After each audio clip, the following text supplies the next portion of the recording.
Assalamualaikum warahmatullahi wabarakatuh. Salam guru hebat.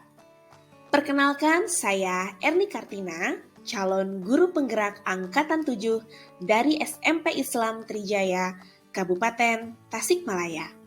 Pada kesempatan ini, saya akan memaparkan tentang aksi nyata dari modul 1.4 tentang budaya positif. Perkenalkan, Bapak Yaya Salia Praja SPDM MPD sebagai fasilitator. Kemudian ada Pak Adika Nurholis Aziz SPD MPD sebagai pengajar praktik. Berikut adalah rancangan tindakan aksi nyata saya dalam menjalani modul 1.4 tentang budaya positif. Hal yang melatar belakangi saya dalam melakukan aksi nyata tentang budaya positif ini, yaitu sekolah idealnya menjadi tempat yang aman dan nyaman bagi seluruh warga sekolah, terutama murid. Hal ini sejalan dengan filosofi pendidikan menurut Ki Hajar Dewantara, yaitu pembelajaran di sekolah harus dapat membawa murid memperoleh kebahagiaan setinggi-tingginya melalui merdeka belajar. Budaya positif di sekolah dapat dibangun dengan membentuk keyakinan kelas dan menerapkan segitiga restitusi. Dengan adanya keyakinan kelas yang disusun bersama antara guru dengan murid, serta disepakati bersama akan menjadi langkah awal untuk membangun budaya positif. Serta dengan adanya penerapan segitiga restitusi, ketika murid melakukan pelanggaran terhadap keyakinan tersebut akan membantu siswa untuk lebih disiplin, bertanggung jawab, serta membangun motivasi dari dalam diri mereka sendiri untuk belajar. Adapun tujuan dari aksi nyata ini adalah menumbuhkan motivasi intrinsik murid, menumbuhkan budaya positif, meningkatkan keberanian dan rasa percaya diri murid untuk mengemukakan pendapat mengenai suasana belajar yang diinginkan, mewujudkan pembelajaran yang berpihak pada murid, menumbuhkan budi pekerti yang baik sesuai dengan nilai dan norma yang berlaku, serta membangun kesadaran murid untuk mampu menemukan solusi atas permasalahan yang mereka hadapi. Tolak ukurnya yaitu terbentuknya keyakinan kelas yang sesuai dengan profil pelajar Pancasila. Guru dan murid mampu melaksanakan keyakinan kelas yang telah disusun bersama dengan tanda tangan bersama. Murid mampu menemukan solusi atas permasalahan yang mereka hadapi. Murid mampu menunjukkan perubahan perilaku yang positif secara konsisten, serta guru dan murid secara konsisten mampu melaksanakan segitiga restitusi. Lini masa tindakan yang akan saya lakukan adalah memberikan penjelasan kepada murid mengenai nilai-nilai kebajikan, kemudian keyakinan kelas, membuat keyakinan kelas bersama-sama, kemudian ditandatangani bersama, memasang keyakinan kelas yang telah dibuat bersama, mempraktikkan segitiga restitusi, meminta izin kepada kepala sekolah untuk melakukan sosialisasi, melakukan sosialisasi kepada rekan sejawat dan warga sekolah, serta menerapkan keyakinan kelas dan restitusi secara kolaboratif dan berkelanjutan sehingga menjadi budaya sekolah. Kegiatan musopahah telah menjadi budaya positif yang ada di sekolah saya, yaitu dilaksanakan setiap hari Senin setelah dilaksanakannya upacara bendera. Sebelum para peserta didik masuk ke dalam sekolah, mereka melakukan musopahah dengan seluruh warga sekolah yang ada di sekolah. Hal ini sebagai bentuk penumbuhan karakter bersahabat, peduli sosial, kasih sayang, sopan santun, disiplin, dan mempererat tali persaudaraan.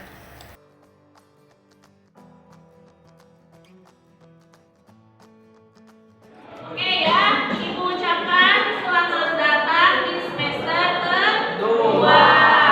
Seperti biasa, awal semester kita akan membuat keyakinan kelas.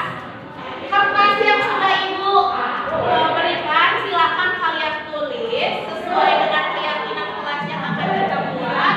Terus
tepat waktu. Sepakat? Tidak.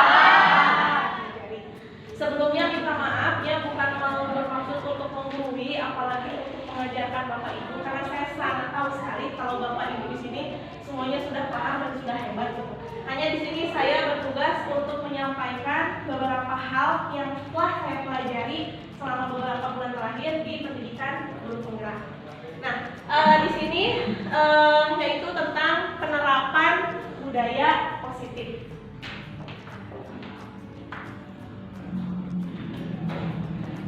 Di sini untuk konsep utama dari budaya positif ini ada beberapa poin.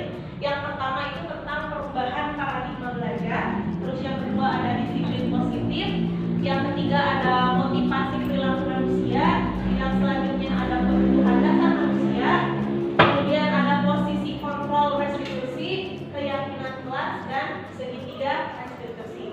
Ini beberapa materi yang akan saya paparkan pada kesempatan hari ini. Tapi sebelum ke sini, mari kita lihat dulu. Nah, seperti yang sudah kita pelajari sebelumnya ya di PMM atau platform Merdeka Mengajar, bahwa yang digembor-gemborkan pertama kali adalah tentang filosofi pendidikan Ki Hajar Dewantara. Saya yakin Bapak dan Ibu sudah paham tentang ini semua. Jadi dasar utama dari pendidikan yang akan kita jalankan, baik itu tentang budaya positif ataupun yang lainnya, itu berakar dari filosofi pendidikan Ki Hajar Dewantara. Jadi kamu bagaimana? Ya, enggak. Di sini tujuan pendidikan menurut Ki Hajar Dewantara yaitu menuntun segala kodrat yang ada pada anak-anak agar mereka dapat mencapai keselamatan dan kebahagiaan yang setinggi-tingginya, baik sebagai manusia maupun sebagai anggota masyarakat. Oleh sebab itu, pendidik hanya dapat menuntun tumbuh atau hidupnya kekuatan kodrat yang ada pada anak-anak agar dapat memperbaiki lakunya, bukan dasarnya hidup dan tumbuhnya kekuatan kodrat anak. Jadi menurut Ki Hajar Dewantara bahwa anak itu bukan lahir dari kertas kosong terus kemudian kita bisa mengisinya dengan apapun yang kita mau. Pada hakikatnya anak itu sudah memiliki garis-garis samar yang mereka bawa sejak lahir. Dan melalui pendidikan, sebagai pendidik kita tugasnya yaitu menuntun supaya garis-garis samar itu menjadi lebih tebal, yang tadinya negatif bisa menjadi positif, yang tadinya sudah positif bisa lebih baik lagi melalui pendidikan seperti itu. Karena di dalam filosofis pendidikan Ki Hajar Dewantara, guru itu sifatnya itu sebagai pamong atau among. Jadi kalau diibaratkan sebagai seorang petani ya, jadi guru itu seperti petani dan murid-murid itu diibaratkan seperti benih-benih. Contohnya seperti misalnya kita menanam benih jagung. Kita memilih benih yang sudah baik ya, walaupun misalnya benihnya itu benih bibit unggul gitu, tapi kalau misalnya pencahayaan airnya kurang, pupuknya tidak diberikan, airnya kurang, tidak dirawat, maka benih yang berkualitas itu tidak akan tumbuh menjadi tanaman yang baik. Tapi sebaliknya, kalau misalnya benihnya kurang baik, tapi ketika pencahayaannya baik, diberikan air yang cukup, diberikan pupuk yang baik, dirawat itu setiap hari, maka akan menjadi tanaman yang tumbuh dengan subur. Itu diibaratkan dalam dunia pendidikan. Jadi murid itu diibaratkan seperti benih-benih dan kita guru adalah sebagai among atau petani tersebut. Kemudian dalam proses menuntun, anak diberikan pendidikan dalam memberi tuntunan dan arahan agar anak tidak kehilangan arah dan membahayakan dirinya.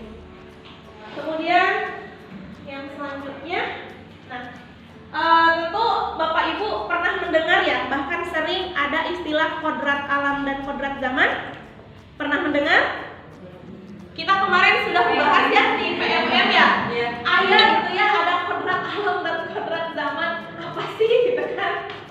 Nah, di sini saya hanya mungkin mereview saja sedikit karena Bapak dan Ibu juga sudah mempelajarinya, bahwa pendidikan itu perlu mempertimbangkan kodrat alam dan kodrat zaman ya. Ki Hajar Dewantara menjelaskan bahwa dasar pendidikan anak itu berhubungan dengan kodrat alam dan kodrat zaman. Kodrat alam itu berkaitan dengan sifat dan bentuk sesuai dengan namanya gitu ya, alam. Jadi kita itu sebagai pendidik harus mampu menuntun anak itu sesuai dengan alamnya. Mungkin misalnya ya alam yang di pegunungan dengan alam yang di laut ya itu berbeda gitu. Cara memberikan proyek tugas misalnya gitu kan. Terus yang selanjutnya untuk kodrat zamannya itu berkaitan dengan isi dan irama. Isi dan irama itu maksudnya adalah ketika kita menuntun anak, maka harus sesuai dengan zamannya. Saat ini kan kita sudah ada di abad 21 ya, di mana anak-anak itu betul sekali sudah terbiasa dengan yang namanya gadget, sudah terbiasa dengan yang namanya internet, dan itu tidak bisa dipisahkan gitu ya. Jadi zaman dulu mungkin guru yang hanya cukup memberikan buku, terus gaya belajarnya misalnya ceramah, zaman sekarang harus disesuaikan. Sekarang malah lebih pintaran murid gitu ya, sudah pintar sekali menggunakan berbagai macam aplikasi. Salah satunya misalnya anak-anak sekarang lagi boomingnya main TikTok, booming sekali main TikTok gitu. Jadi kita sebagai seorang guru harus mampu apa yang sekarang sedang booming di anak itu kita gunakan. Salah satunya yaitu TikTok bisa dijadikan sebagai sarana untuk belajar.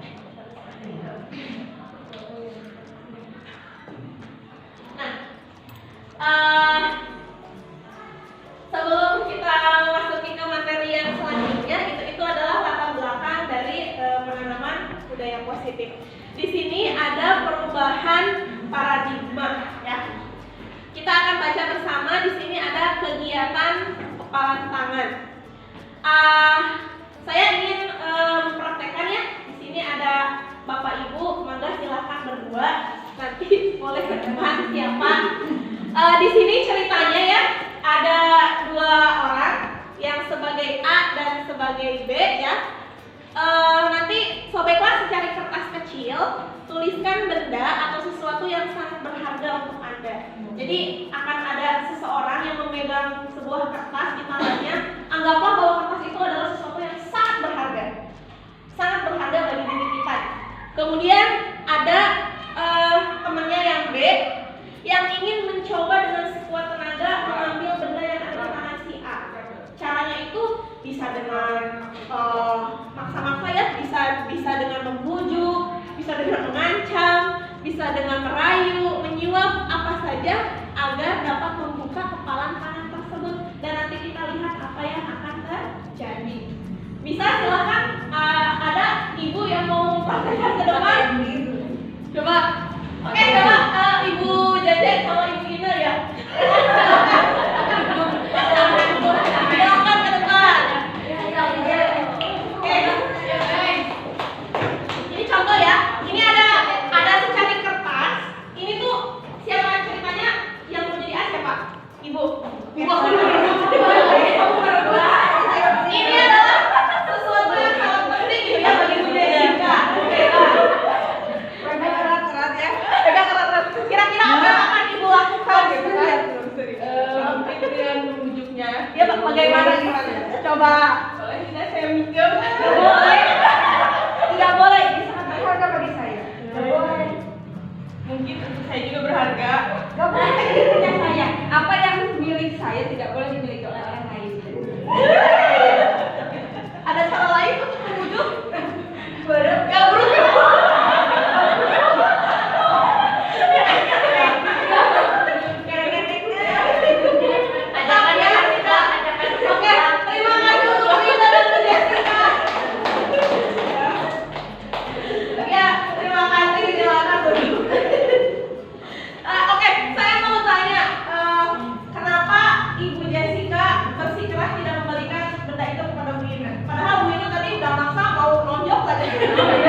Kenapa?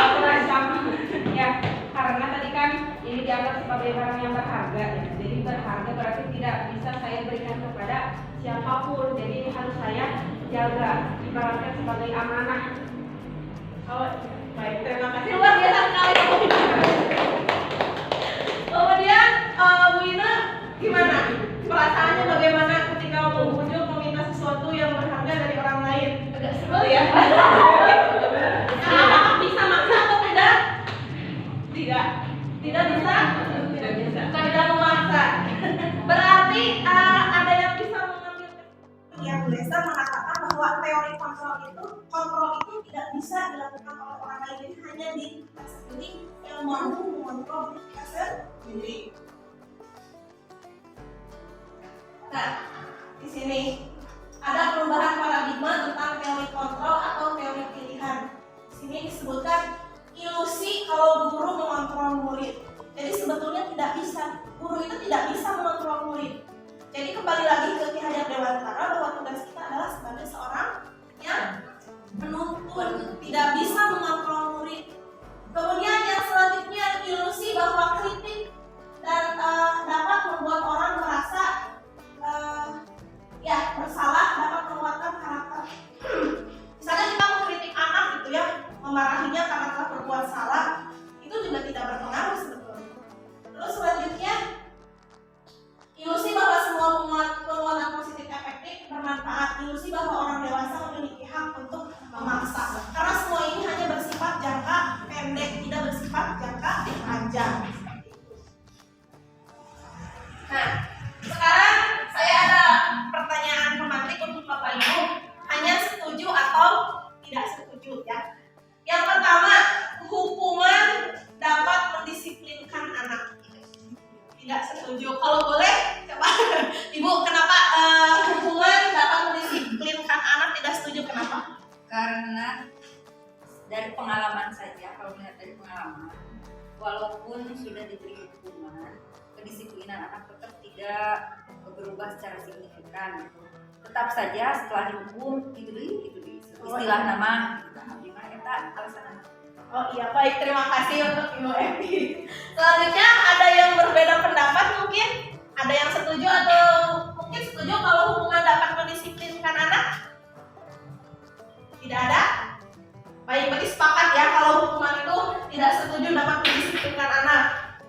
Oke, yang selanjutnya kalau pemberian hukuman dengan hal positif, misalnya membaca atau membersihkan halaman sekolah dapat meningkatkan kedisiplinan anak. Setuju atau tidak setuju Bapak Ibu? Misalnya lebih ke hal yang positif, ya anak disuruh tuh baca di perpustakaan atau beberes WC misalnya. Seperti itu belajar anak. Apakah Bapak Ibu setuju atau tidak setuju dengan pernyataan tersebut? Oke, setuju. Siapa yang setuju tadi Ibu Yuli ya? Bisa menyebutkan alasan kenapa setuju?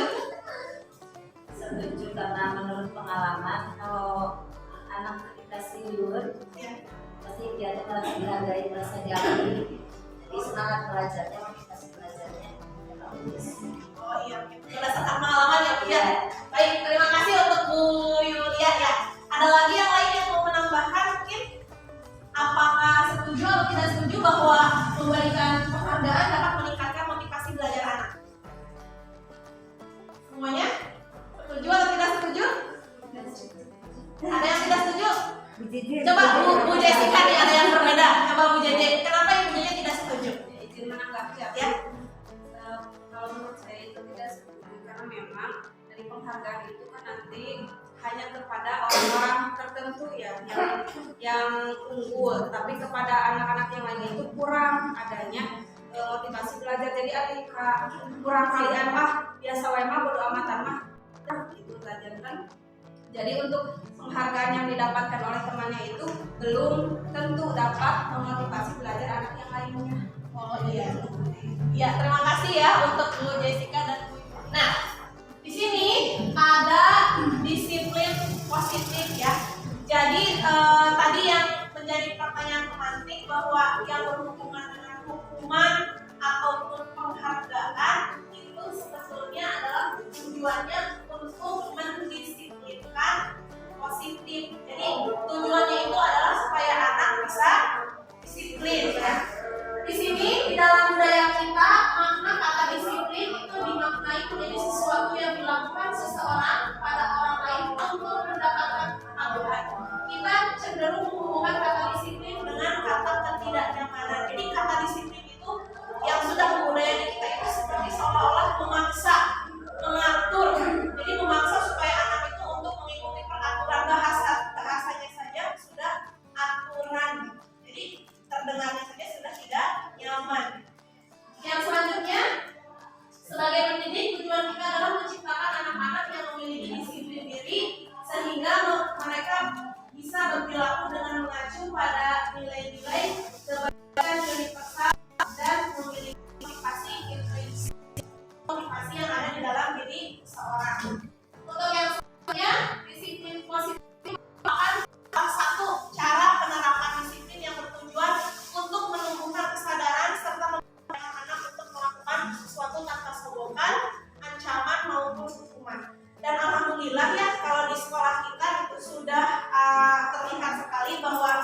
budaya disiplin positif itu sudah dilaksanakan, terutama dalam kebiasaan-kebiasaan. Kan di sekolah kita itu kan sudah membudaya ya, seperti misalnya sebelum masuk itu suka sekali dulu, senyum, sapa salam sudah dibiasakan. Terus yang tadi dibahas juga ada kebiasaan untuk sholat duha dan sholat berjamaah. Berkaitan dengan tadi setuju atau tidak setuju ada di selanjutnya ya. Nah, untuk mendisiplinkan anak-anak itu tentu saja bukan sesuatu hal yang mudah untuk beberapa orang tertentu. Ini kembali lagi kepada nilai-nilai kebajikan universal. Di sini nilai-nilai kebajikan adalah sifat-sifat positif manusia yang merupakan tujuan mulia yang ingin dicapai setiap individu. Nilai-nilai tersebut bersifat universal dan lintas bahasa, suku bangsa, agama maupun latar belakang. Di sini menurut Dr. William Glasser ya pada teori controlnya mengatakan bahwa setiap perilaku atau perbuatan itu memiliki tujuan. Meskipun misalnya anak melakukan hal negatif, Dr. William Glasser berpendapat bahwa yang memiliki tujuan pasti ada tujuannya. Kan? Terus yang selanjutnya dengan menggunakan nilai-nilai kebajikan yang diyakini seseorang, motivasi intrinsiknya sehingga menggerakkan motivasi dari dalam untuk mencapai tujuan mulia yang diinginkan. Seperti tadi ya, ada misalnya penghargaan. Penghargaan itu untuk sebagian orang mungkin bisa memacu motivasi untuk mendapatkan prestasi yang lebih baik. Tapi untuk beberapa orang justru penghargaan itu biasa saja, gitu. Seperti dia bilang tidak berpengaruh sama sekali untuk beberapa orang. Nah, nanti akan ada pembahasannya ya. Nah, di sini disiplin yang akan kita tuju ini, nilai-nilai kebajikan yang kita tuju ini itu mengacu kepada profil pelajar Pancasila. Tentunya kita semua sudah tahu ya bahwa tujuan saat ini adalah membuat anak-anak memiliki profil pelajar Pancasila. Yang pertama yaitu bertakwa dan kelak mulia. Kemudian selanjutnya ada mandiri, bernalar berbinekaan bergotong royong dan aktif. Jadi diharapkan nilai-nilai ini yang akan bisa dicapai oleh murid-murid kita sehingga untuk mendapatkan ini semua itu bisa dilakukan dengan cara disiplin positif yang menjadi kebiasaan dan budaya di sekolah kita. Nah, kemudian yang selanjutnya yaitu tentang motivasi perilaku manusia. Di sini motivasi merupakan dorongan yang timbul pada diri seseorang secara sadar atau tidak sadar untuk melakukan suatu tindakan dengan tujuan tertentu. Menurut para ahli gitu ya, bahwa motivasi perilaku manusia itu berdasarkan dari 3 hal. Yang pertama, menghindari ketidaknyamanan dan hukuman. Yang pertama, ini murid melakukan disiplin karena ia takut dihukum. Ini merupakan pasti ekstrinsik. Misalnya gitu ya, ada anak yang datang harus jam 7 nih ke sekolah, lari-lari cepat-cepat karena dia tujuannya datang ke sekolah sebelum jam 7 adalah karena dia menghindari ketidaknyamanan dan hukuman. Jadi motivasi dia itu masih dari luar gitu, karena menghindari hukuman dan ketidaknyamanan. Terus yang selanjutnya ada mendapatkan imbalan atau penghargaan dari orang lain. Murid melakukan disiplin karena ingin mendapat imbalan. Ini juga sama merupakan motivasi ekstrinsik dari luar ya, bukan dari dalam. Misalnya seperti tadi ya, anak itu di kelas mereka berlomba-lomba ingin mendapatkan ranking pertama ya. Kenapa? Karena mereka itu ingin mendapatkan imbalan atau penghargaan dari orang lain. Jadi seperti penghargaan tadi yang kita bahas sebelumnya, penghargaan itu merupakan sebuah motivasi tapi masih bersifat ekstrinsik dari luar. Itu tidak membuat anak menjadi sadar gitu bahwa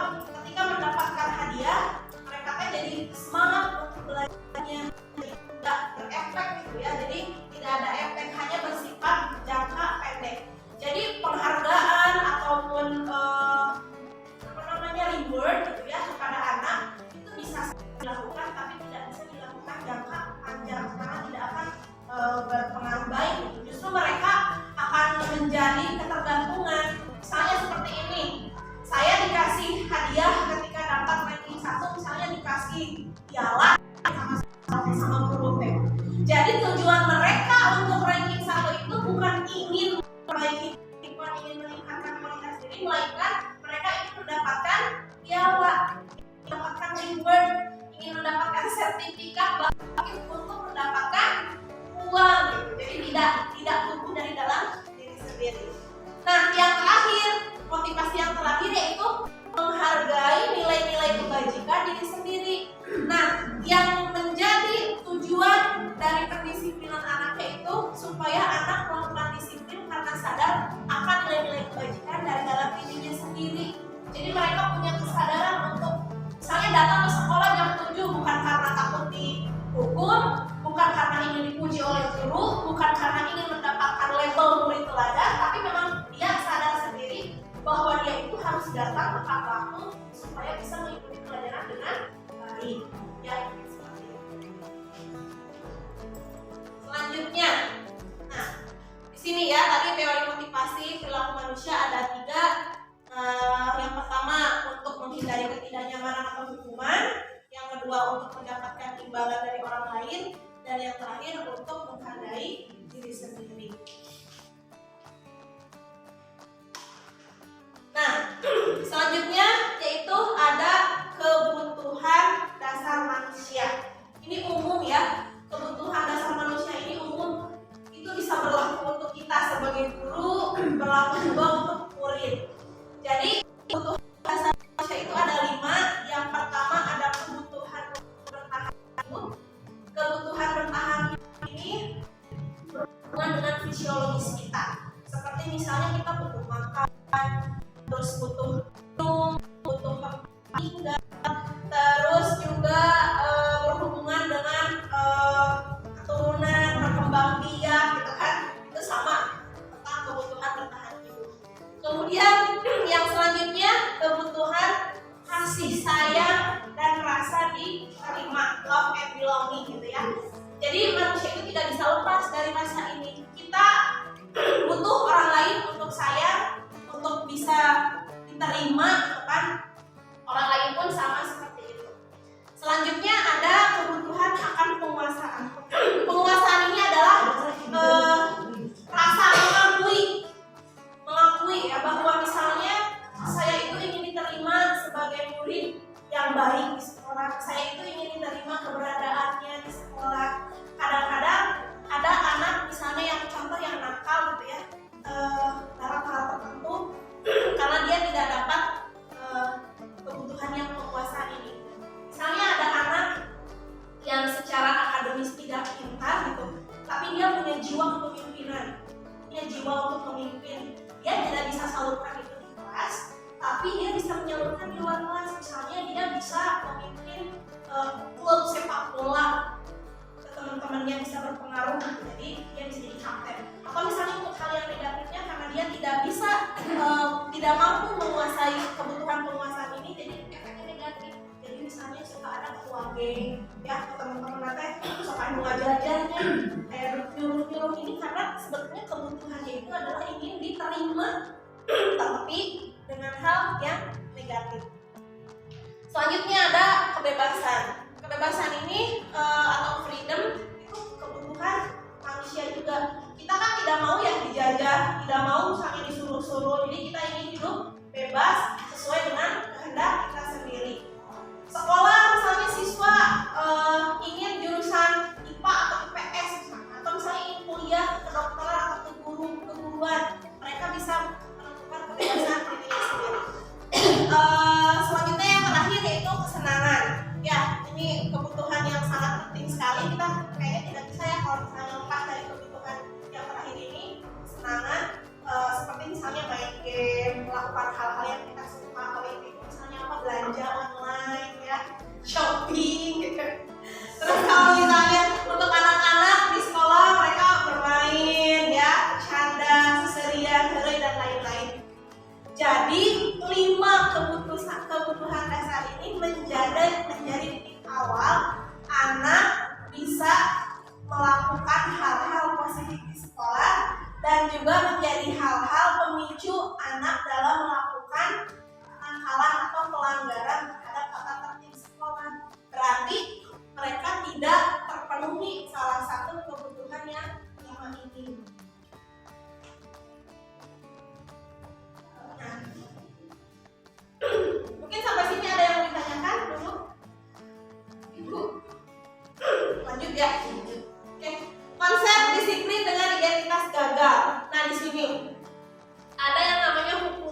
tidak nyaman bagi murid. Terus sifatnya memaksa murid menyembunyikan kesalahan dan murid menjadi rendah diri. Ini efek dari hukuman ya. Kemudian efek dari penghargaan, yang pertama itu tidak efektif, selanjutnya merusak hubungan, sifat iri, terus kemudian mematikan kreativitas, terus menghukum dengan sistem ranking, itu dapat merampas hak dan menghargai dirinya. Contoh misalnya ya, rankingan ya, 3 besar lah, ranking 1, ranking 2, ranking 3. Itu yang menjadikan sebuah penderitaan atau hukuman itu bagi yang mendapatkan ranking 2. Bayangkan anak dengan usaha yang sama, mungkin sama secara akademik juga pintar, tapi ketika proses rankingan yang hanya misalnya beda nilainya 1 poin atau 2 poin bahkan 0,5 poin, itu karena rankingan itu bisa mendaunkan ya. Usaha sama, itu kan nilainya juga hampir sama, tapi dia mendapatkan ranking yang kedua, maka itu menjadi sebuah hal yang negatif bagi anak, sehingga anak itu menjadi down, menjadi drop dan merasa kalah gitu. Padahal nilainya itu cuma beda sedikit. Jadi sebetulnya untuk rankingan ini kurang efektif bagi murid gitu, karena itu bisa membuat anak tidak kreatif dan menjadi down. Kemudian, nah yang selanjutnya konsep dengan identitas sukses itu ada 2. Yang pertama adalah konsekuensi dan yang selanjutnya adalah restitusi. Untuk konsekuensi yaitu penguatannya jangka pendek, perlu monitoring berkelanjutan, terus stimulus respon murid, menghormati peraturan, kehilangan waktu untuk merenungi kesalahan. Kemudian untuk restitusi, murid bertanggung jawab untuk perilakunya, fokus pada pemecahan masalah secara jangka panjang, murid menghormati dirinya dan orang lain, terus teori kontrol dirinya, memegang kontrol, jadi murid sendiri yang memegang kontrol, dan yang terakhir bersemangat memperbaiki kesalahan. Dan kita akan bahas apa itu restitusi dan konsekuensi. Nah, di sini konsep disiplin dengan pendekatan restitusi merupakan sebuah cara menanamkan disiplin positif pada murid. Pengertian restitusi yaitu proses menciptakan kondisi bagi murid untuk memperbaiki kesalahan mereka sehingga mereka bisa kembali pada kelompok mereka dengan karakter yang lebih kuat. Ini adalah pengertian dari restitusi. Jadi ketika anak melakukan kesalahan, dengan restitusi anak mampu mengenali kesalahannya sendiri sehingga tidak mengulangi kesalahan yang sama di kemudian hari, dan mereka jadi sadar gitu, oh bahwa saya salah nih, kumaha carana. Jadi dia mampu merefleksikan diri sendiri apa yang menjadi kesalahannya. Nanti di sini saya akan memberikan tayangan video bagaimana restitusi dilakukan. Nah ini ada 3 ya, hukuman, konsekuensi, dan restitusi. Ini contoh kasusnya yaitu murid sering tidak mengerjakan PR. Ada murid nih yang tidak mengerjakan PR. Kalau menggunakan hukuman, guru menghukum siswa tersebut hormat bendera selama 10 menit misalnya, karena dia tidak mengerjakan PR. Terus guru marah dan murid menjadi takut, ini untuk efeknya, ini untuk hukuman. Kemudian ketika konsekuensi, guru memberikan konsekuensi untuk mengerjakan PR saat istirahat atau dikerjakan sebanyak 3 kali lipat. Guru tegas dan siswa menghormati peraturan. Kalau hukuman ini bersifat itu spontan ya. Jadi misalnya tidak mengerjakan PR, ayo hormat di depan bendera selama 10 menit. Itu kan tidak terencana karena bersifat hukuman.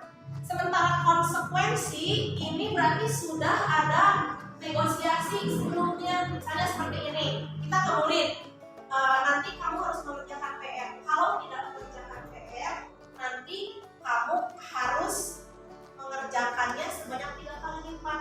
Dan anak sudah tahu bahwa kalau tidak mengerjakan PR ada konsekuensi seperti itu. Jadi konsekuensi lebih mending gitu dibandingkan ketika diberikan hukuman. Kemudian yang selanjutnya yang ketiga yaitu restitusi. Kalau restitusi ini guru menanyakan keyakinan kelas atau dirinya dan membantu siswa menyelesaikan masalahnya. Kemudian guru terbuka dan murid menghormati dirinya dan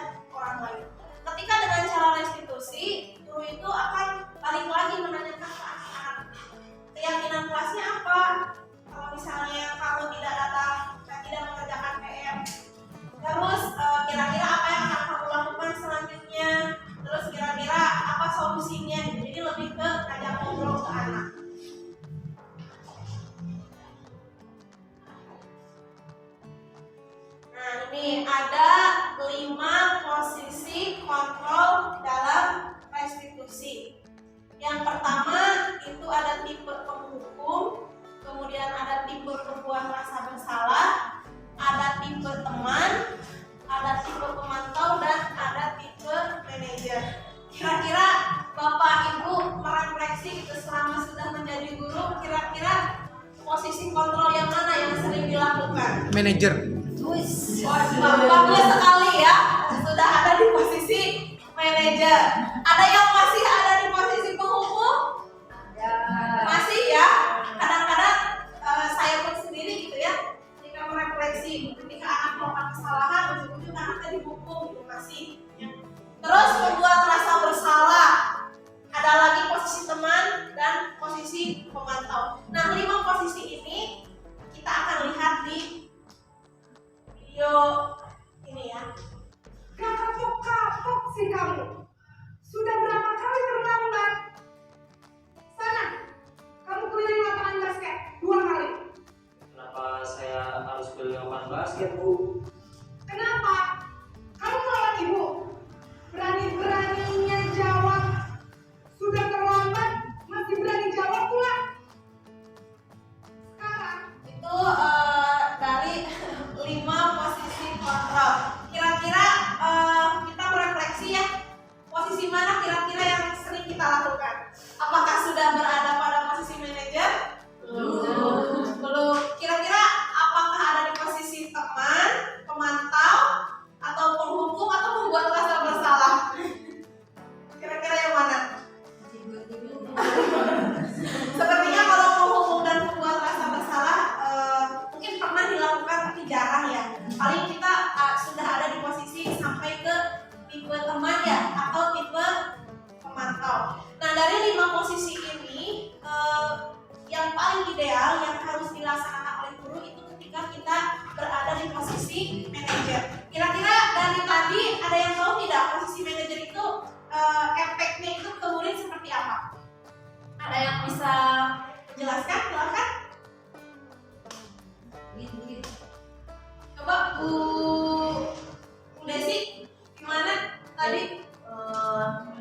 Menyimak dari video yang barusan, kalau di Indonesia atau manajerial berarti itu mengajarkan kepada siswa supaya mereka bisa mengatur segala tindak tanduk yang akan mereka lakukan. Di sana dilihat ya bahwasanya ibu gurunya memberikan apa yang akan kamu lakukan. Di sana feedbacknya kembali lagi ke siswa. Saya akan berarti dari step-step tersebut siswa tersebut diajarkan untuk memanage dirinya sendiri supaya datang ke sekolah itu tidak terlambat. Ya, terima kasih. Ya, betul sekali. Terima kasih ya Bu Desi. Betul sekali. Jadi ketika ada di posisi manajer, kita sebagai manajer, ketika anak melakukan sebuah kesalahan, jadi anak itu mampu tahu gitu ya kesalahannya apa. Terus ketika sudah tahu kesalahan, solusi yang diberikan juga bukan guru yang memberikan kan, tetapi muridnya sendiri yang diberi kesempatan. Kira-kira apa yang akan kamu lakukan kalau misalnya terlambat? Dia tadi Sinaren menjelaskan bahwa harus menyetel alarm gitu. Jadi di posisi manajer itu selaku guru kita hanya memberikan stimulus saja, pertanyaan-pertanyaan saja supaya anak sendiri yang mampu menggali, anak sendiri yang mampu menemukan solusi dari masalah yang dihadapi. Jadi dengan materi ini semoga gitu ya kita sebagai guru mulai sekarang sudah mampu berada di posisi manajer. Selanjutnya sudah ya. Nah, ini yang tadi ada 5 posisi ini ya. Jadi sebetulnya yang paling ini tuh kayak membuat rasa bersalah ya, ngomongnya tuh lemah lembut, tapi kata-katanya itu menyakitkan. Ibu kecewa sekali sama kamu. Jadi lembut, ngomongnya tuh lembut, ibu kecewa sekali sama kamu. Tetapi itu sudah mematikan anak. Oh, jadi guru itu sudah kecewa gara-gara saya terlalu jahat, saya terlalu lemah, saya sudah membuat kesalahan, mengecewakan orang lain sehingga mereka itu jadi down. Ya. Nah, ini pembentukan keyakinan kelas seperti yang sudah saya lakukan kemarin.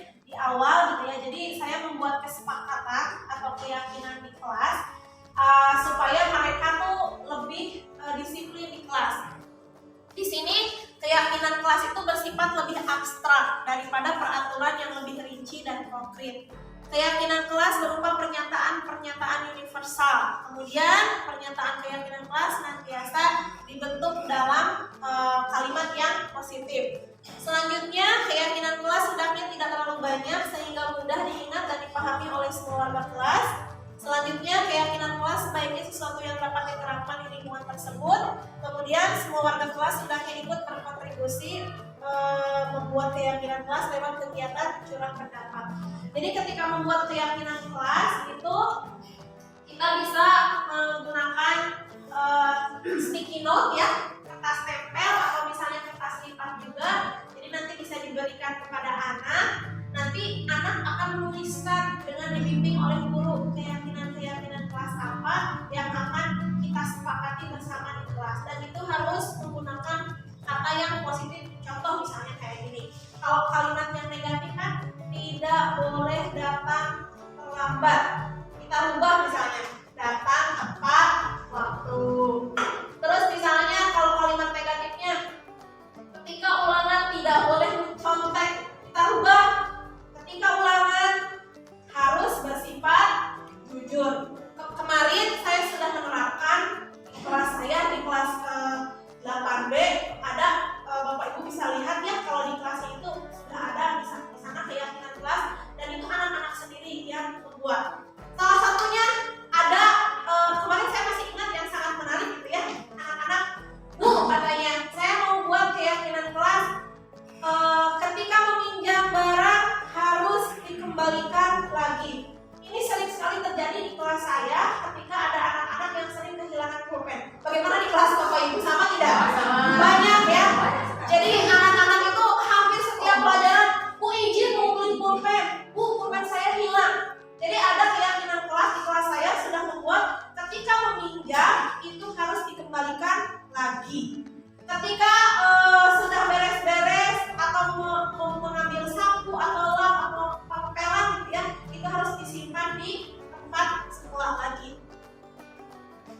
Nah ini contoh keyakinan kelas 7 misalnya yang bisa dibuat. Ini yang pertama ada tentang hormat, tentang bekerja, dan yang ketiga diterima dan dimiliki. Contoh misalnya kalimatnya, kami meyakini bahwa sangat penting untuk menghormati semua orang dan barang milik orang lain. Ini bisa ditempel di kelas sehingga anak-anak itu setiap hari bisa melihat ini. Jadi ketika mau melanggar, oh ya ingat ada keyakinan kelas. Jadi ketika suatu saat nanti dilanggar, maka dengan restitusi tentunya dengan video yang tadi mereka bisa ingat kembali bahwa ada keyakinan kelas yang sudah disepakati. Nah ini contoh kemarin saya sudah buat di kelas. Jadi anak-anak itu dikasih kertas warna-warni, kertas lipat. Mereka menuliskan keyakinannya yang ingin mereka tuliskan. Terus mereka tempel dengan senangnya gitu ya, mereka nempel ngambil warna sesuai kesukaan mereka, nempelin juga sesuai kemauan mereka. Dan ini kesepakatan atau keyakinan kelas 8B. Ini salah satunya ada anak yang bilang menjaga kebersihan kelas. Mereka tulis dan mereka tanda tangani. Ini sebagai bentuk kontrak gitu ya. Jadi ada tanda tangan wali kelas, di sini juga ada tanda tangan mereka yang menulisnya. Nah ini datang tepat waktu. Terus saling menghargai sama teman. Karena di kelas saya itu masih ada teman yang suka saling meledek sama orang tua. Pernah tidak di kelas Bapak Ibu? Sering ya. Ini kondisi bagi murid untuk memperbaiki kesalahan mereka sehingga mereka bisa kembali pada kelompok mereka dengan karakter yang lebih kuat. Restitusi itu membantu murid menjadi lebih memiliki tujuan, disiplin positif, dan memulihkan dirinya setelah berbuat salah. Restitusi bukan untuk menebus kesalahan, namun untuk belajar dari kesalahan. Jadi dengan restitusi diharapkan bukan ingin membuat anak jadi merasa bersalah, kemudian ketika ada anak yang ada label anak nakal gitu ya. Contoh misalnya di salah satu murid di sekolah kita ada ya, itu ada label anak nakal. Semoga dengan adanya restitusi ini dia bisa kembali lagi ke kelasnya, bisa kembali lagi ke kelompoknya, dan dia bisa menyadari tentang yang pertama kita lakukan dalam segitiga restitusi yaitu menstabilkan identitas. Itu kita bisa menanyakan keyakinan si anak, misalnya contoh berbuat salah itu tidak apa-apa karena kita bukan manusia yang sempurna. Jadi stabilkan dulu identitas mereka, jangan sampai membuat mereka down. Ketika ada anak yang berbuat kesalahan, misalnya kita omongan, oh nggak apa-apa, membuat kesalahan itu hal yang normal, manusiawi kok. Setiap orang pernah salah, ibu juga sama gitu ya, pernah punya kesalahan. Terus nah, Bapak Ibu tidak tertarik mencari siapa yang salah di sini, tapi Ibu ingin mencari solusi dari permasalahan ini. Kamu berhak merasa begitu. Apakah kamu sedang menjadi teman yang baik untuk dirimu sendiri? Itu pertanyaan-pertanyaan yang bisa diajukan. Kemudian yang selanjutnya, memvalidasi tindakan yang salah. Setelah tadi menstabilkan identitas, kita validasi tindakan yang salah, mengorek anak itu supaya kenapa dia bisa berbuat seperti itu. Tentu ada alasan dibalik melakukan kesalahan itu. Yang selanjutnya, yang terakhir, yaitu dengan menanyakan keyakinan yang sudah disepakati tadi. Di sini saya akan memperlihatkan sebuah video yang pernah saya ambil di kelas. Jadi ada dua anak yang melakukan kesalahan, mereka sudah melakukan pelanggaran gitu ya terhadap tata tertib, dan saya mempraktekkan segitiga restitusi.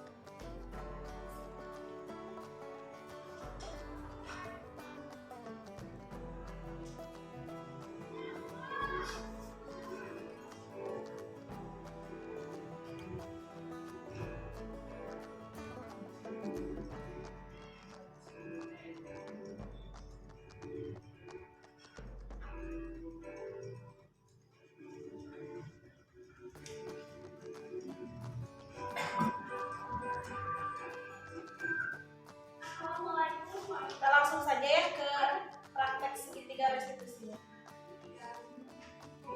Nah, di sini ada dua kasus. Kasus yang pertama, ada kasus yang kedua. Kita lihat.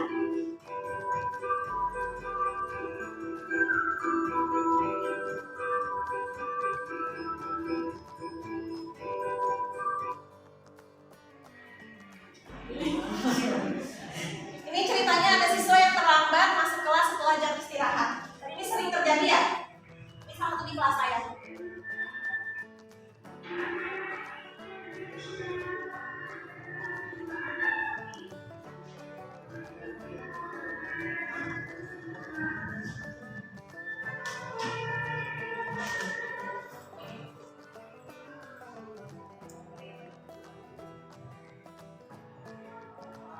Kemudian ini ketika sedang diskusi berlangsung, ketika orang lain diskusi, malah ada salah satu siswa dia yang sibuk aja pakai kutek, tidak memperhatikan temannya dan tidak terlibat dalam diskusi.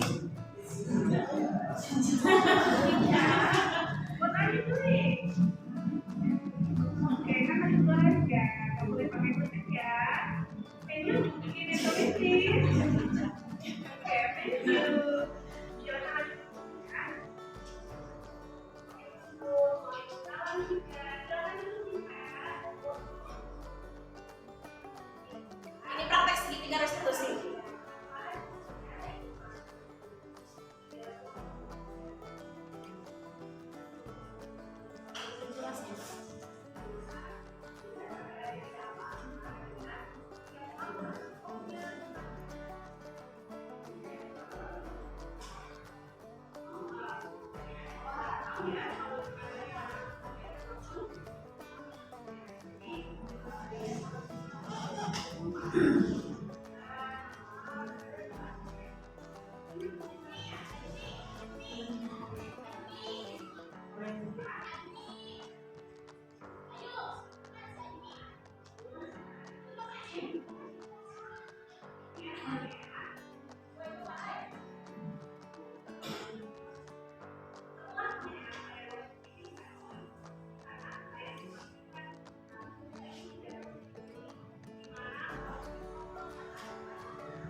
di body language kita yang memperlihatkan bahwa kita harus betul-betul memberikan perhatian pada murid. Jadi murid pun mau itu untuk ngobrol, oh iya tadi saya terlambat gara-gara jajan dulu, main bola dulu. Solusi pun bukan datang dari guru ya, tapi solusi datang dari siswa sendiri. Kira-kira besok supaya tidak terlambat lagi masuk kelas harus bagaimana? Tadi ada bilang saya mau pakai jam tangan Bu. Kenapa pakai jam tangan? Saya mau set alarm supaya saya tidak lupa. Jadi dia sudah punya solusi sendiri supaya tidak terlambat lagi masuk ke kelas. Jadi dengan restitusi diharapkan anak ketika melakukan kesalahan dia mampu menemukan solusi dari permasalahan yang dia hadapi sendiri dan dia jadi sadar. Jadi terbiasa melakukan reflectingnya. Jadi kalau misalnya membuat kesalahan, dia tidak akan mengulanginya lagi karena dia tahu bahwa kesalahan yang dia buat telah melanggar kesepakatan yang sudah dibuat. Harapan sedikit dari restitusi. Nah, jadi dari rangkaian kegiatan yang tadi itu dari mulai paradigma, perubahan paradigma, kemudian disiplin positif, tentang terus 5 kebutuhan dasar manusia, terus perilaku manusia, terus posisi kontrol, sampai dengan segitiga restitusi ini, yaitu tujuannya adalah untuk standar pendidikan nasional ya, bahwa dalam penerapan program disiplin positif hendaknya guru memiliki standar kepribadian, profesional dan sosial yang baik, di mana guru mampu berefleksi pada posisi kontrol saat ini, bagaimana perjalanan dirinya sebagai seorang among atau sebagai posisi manajer yang menuntun murid-murid menjadi insan yang mandiri, merdeka dan bertanggung jawab. Jadi merdeka di sini bukan semaunya, tapi siswa itu mampu merdeka menemukan potensi yang ada di dirinya, merdeka menentukan arah hidup sesuai dengan minat dan bakat. Dan posisi guru di sini adalah untuk menuntunnya seperti itu. Baik Bapak Ibu, dari awal sampai akhir sudah selesai. Mungkin ada yang belum ditanyakan. Ya silakan Bu Desi. Assalamualaikum warahmatullahi wabarakatuh. Waalaikumsalam warahmatullahi wabarakatuh. Ini melihat realita ya Bu. Kan ada anak tetangga saya, salah satunya itu adalah murid dari SMP Sakti Jaya, yaitu kelas 7C, namanya Tiara ya. Kebetulan waktu itu dia mendapatkan ranking 2 ya. Kemudian adiknya itu SD, tetapi berbeda antara kakak dan adik. Kakaknya itu berprestasi, sedangkan adiknya itu di kelas mendapatkan ranking 19. Wah, jomblang ya? Ya. Nah, di sini adiknya merasa bahwasanya kakaknya itu mendapatkan piagam penghargaan dari sekolah, bahkan mendapatkan piala dan juga sertifikatnya. Sedangkan adiknya yang merasa bahwasanya rankingnya yang lebih besar. Kan kalau dari ukuran angka 1 sampai 19 itu besar ya dibanding dia 2. Dia sebagai siswa kelas 2 SD meminta kepada gurunya, "Ibu, kenapa kakak saya juara 2 tetapi mendapatkan sertifikat dan piala? Saya yang ranking 19 tetapi tidak diberikan apa-apa." Kiranya menurut Ibu yang baik dalam menyikapi hal tersebut apabila ada siswa yang menanyakan demikian, kalau dilihat reward ya, reward kepada anak, penyikapannya itu harus seperti apa kepada siswa kelas 2 SD tersebut? Terima kasih. Baik, terima kasih ya Bu atas tanggapannya.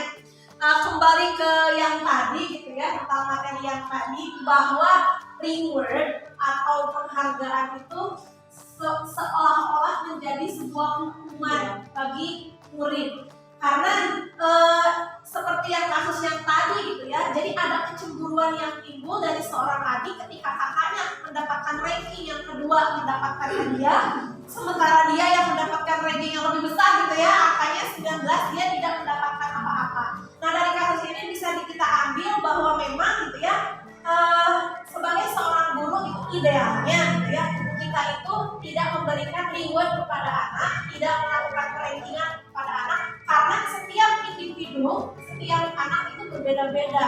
Mereka itu cerdas dengan kecerdasannya masing-masing dan mereka itu pintar sesuai dengan potensi dan minat bakatnya masing-masing. Tidak bisa gitu ya sekarang anak pintar matematika disebutkan wah ini hebat loh, ini pintar.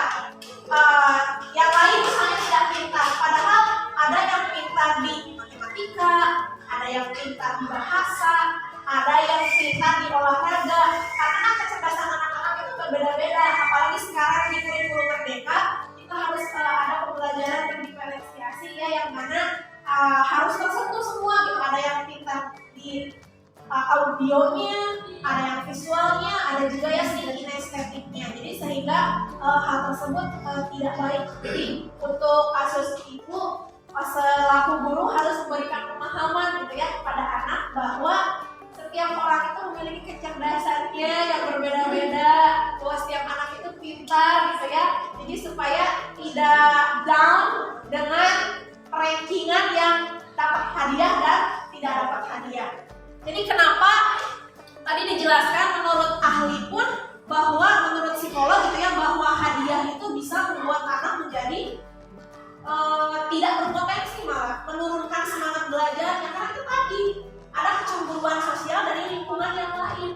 Anak-anak yang mungkin masuk 5 besar, mereka merasa spesial gitu ya, karena dipanggil oleh guru. Ini ranking 1 sampai ranking 5. Tapi bagaimana kabar dari ranking 11 ke sana?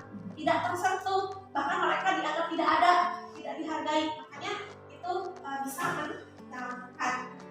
Baik, itu mungkin penjelasannya. Terima kasih ya Bu Desi. Sekali lagi terima kasih Bapak dan Ibu dari awal sampai selesai sudah mengikuti diseminasi hari ini. Semoga apa yang saya berikan itu bisa bermanfaat untuk kita semua. Sekali lagi saya minta maaf, bukan bermaksud untuk menggurui, bukan bermaksud untuk mengajarkan, tapi hanya sedikit berbagi ilmu dan pengalaman yang sudah saya dapatkan. Sekali lagi terima kasih. Wassalamualaikum warahmatullahi wabarakatuh. Waalaikumsalam warahmatullahi wabarakatuh. Assalamualaikum warahmatullahi wabarakatuh. Nama saya Evin Jewati. Saya rekan dari Bu Erni yang mengajar di SMP Islam Wijaya. Untuk kegiatan hari ini terima kasih kepada Bu Erni yang telah menyampaikan diseminasinya dari aksi nyata dari modul 1 4. Mudah-mudahan bermanfaat bagi kami di sini. Kami bisa mengetahui sekarang bagaimana tentang segitiga restitusi yang bisa dilakukan di sekolah untuk kegiatan pembelajaran. Terima kasih Bu Erni, mudah-mudahan kedepannya lebih baik, lebih lancar lagi. Assalamualaikum warahmatullahi wabarakatuh. Nama saya Melino Piarianti, saya rekan Bu Erni. Terima kasih Bu Erni atas materi hari ini, semoga bermanfaat. Assalamualaikum warahmatullahi wabarakatuh. Assalamualaikum warahmatullahi wabarakatuh. Nama saya Teni Hendiana, rekan dari Ibu Erni di SMP Islam Wijaya. Yang pada kesempatan hari ini beliau telah memberikan seminar tentang budaya positif. Tanggapannya adalah bahwa saya sangat memberikan informasi lah gitu.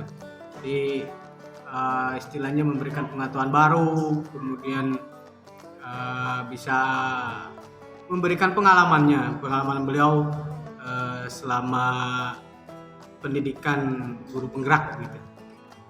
Sekian dari saya, terima kasih. Assalamualaikum warahmatullahi wabarakatuh.